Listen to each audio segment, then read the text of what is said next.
ជំរាបសួរទៅកាន់ពុកម៉ែបងប្អូនជាទីគោរពនិងទីស្រឡាញ់សូមស្វាគមន៍មកកាន់ Channel Learning Number ថ្ងៃនេះផងដែរគឺខ្ញុំបាទមកធ្វើវីដេអូពាក់ព័ន្ធជាមួយនឹង 3D អូខេអញ្ចឹងយើងអាចនិយាយបានថា cartoon ក៏បានដែរអញ្ចឹងយើងចូលមកជ្រុំរបស់យើងឬក៏ website របស់យើងអូខេយើងចុចចូលមកយើង connect ជាមួយនឹង account របស់យើងមកអ្នកគ្នាដែលប្រើទូរស័ព្ទយើងអាច download ChatGPT បានបើសិនជាអ្នកគ្នាអត់មាន ChatGPT ទេអ្នកគ្នាប្រើការបានទេអញ្ចឹងអ្នកគ្នាអាចធ្វើការ download បានក៏ប៉ុន្តែខ្ញុំប្រើនៅលើ website តែម្ដងនៅក្នុង computer អូខេដើម្បីយើងប្រើការបានយើងចុចក្នុង ChatGPT ឬក៏យើងវាយនៅកន្លែងនេះ ChatGPT តោះមកយើងចុចចូលអូខេប៉ុន្តែខ្ញុំមានស្រាប់ហើយខ្ញុំចុចចូលមកជាស្រាប់ផងដែរគឺខ្ញុំអត់ទាន់បានប្រើអ៊ីនធឺណិតជាងខ្ញុំត្រូវការប្រើអ៊ីនធឺណិតមួយសិនអូខេចាំបន្តិចខ្ញុំប្រើអ៊ីនធឺណិតអូខេអញ្ចឹងប្រើប្រាស់ជាមួយអ៊ីនធឺណិតអូខេអញ្ចឹងយើងថយក្រោយបន្តិចហើយយើងចុចចូលសារថ្មីអូខេឥឡូវយើងបានចូលមកដល់ ChatGPT ហើយអញ្ចឹងយើងធ្វើការបញ្ចូលរូបភាពក៏ដូចជា prompt មួយចំនួនដែលយើងត្រូវការបញ្ចូល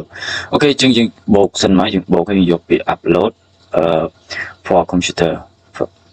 from computer អញ្ចឹងណាដើម្បីយើងបញ្ចូលរូបភាពរបស់យើង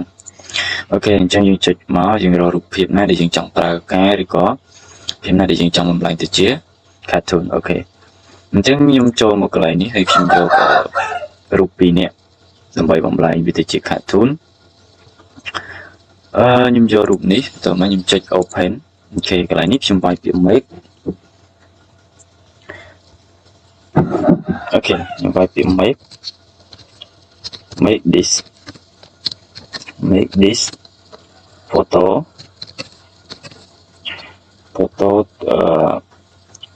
to cartoon អូខេ cartoon អូខេ cartoon អូខេប៉ុណ្ណឹងមកខ្ញុំធ្វើការសញ្ញាខណ្ឌហើយខ្ញុំធ្វើការ enter ឬក៏អ្នកគ្នាចុចបញ្ជូនមកណាយើងចុចបញ្ជូនមកតែខ្ញុំធ្វើការ enter អូខេរូបនេះគឺរៀងយូរបន្តិចដែរជាងយើងត្រូវការរងចាំវាដែរអូខេអ្នកគ្នាវាអត់មាន from អីទេគ្រាន់តែយើងវាយ make this photo to cartoon ហ្នឹងមកគឺវាធ្វើការឬក៏វាបំលែងរូបរបស់យើងអញ្ចឹងយើងធ្វើការរងចាំ2នាទីទៅ3នាទីទៅអូខេខ្ញុំសូម stop វីដេអូសិនអូខេអ្នកគ្នាឥឡូវយើងទទួលបានពីវាហើយអញ្ចឹងគឺរូបហ្នឹងគឺចេញមកបែបនេះហើយខ្ញុំក៏ធ្វើការ download រូបហ្នឹងដែរតែយើងបំលែងវាទៅជារូបបែបហ្នឹងក៏ប៉ុន្តែដោយសារតែវា slow ឬក៏រូបហ្នឹងវា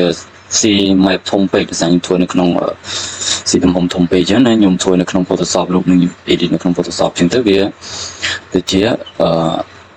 វាស៊ី map ធំហើយយើងដាក់មកវាធ្វើការរងចាំយូរឥឡូវខ្ញុំចូលទៅមើលរូបភាពហ្នឹងសិនណាអូខេអញ្ចឹងរូបភាពហ្នឹងគឺយើងបានមកបែបហ្នឹងអូខេអញ្ចឹងយើងទៅមើលរូប scene របស់យើងឬក៏រូបដែលយើងមាននៅក្នុង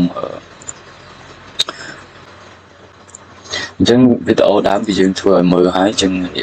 យើងមើលក្នុងរូបនេះវាស៊ី15 MB នោះអញ្ចឹងវាទាមទារច្រើនខ្លាំងមែនទែនអញ្ចឹងវាធ្វើ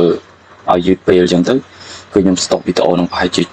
10នាទីទៅជា15នាទីដើម្បីរងចាំវាកុំតែ2 MB បាទអញ្ចឹងវាតូចខ្លាំងមែនទែនហើយចំពោះរូបនេះខ្ញុំបានបញ្ចូលដូចគ្នាដែរយើងមើលរូបនេះតើវាស៊ីប្រហែល MB អញ្ចឹងវាអត់ដល់1 MB ទេអញ្ចឹងវាតិចខ្លាំងមែនទែនអញ្ចឹងវាធ្វើបានលឿនណាស់មួយរូបនឹងវាមិនសូវច្បាស់ខ្ញុំដនពីឆាតមកដែរតែរូបនេះគឺខ្ញុំបាញ់អូតូមកគឺបាញ់ពីទូរស័ព្ទដៃមកផ្ទាល់ហើយខ្ញុំ edit នៅក្នុង Photoshop អញ្ចឹងយើងយកឲ្យភាពច្បាស់គឺវាអញ្ចឹងគឺវាទាមទារយើងឲ្យវាស៊ី map ច្រើនខ្លាំងមែនទែនអូខេចូលវីដេអូយើងក៏មានតែប៉ុណ្្នឹងដែរអរគុណច្រើន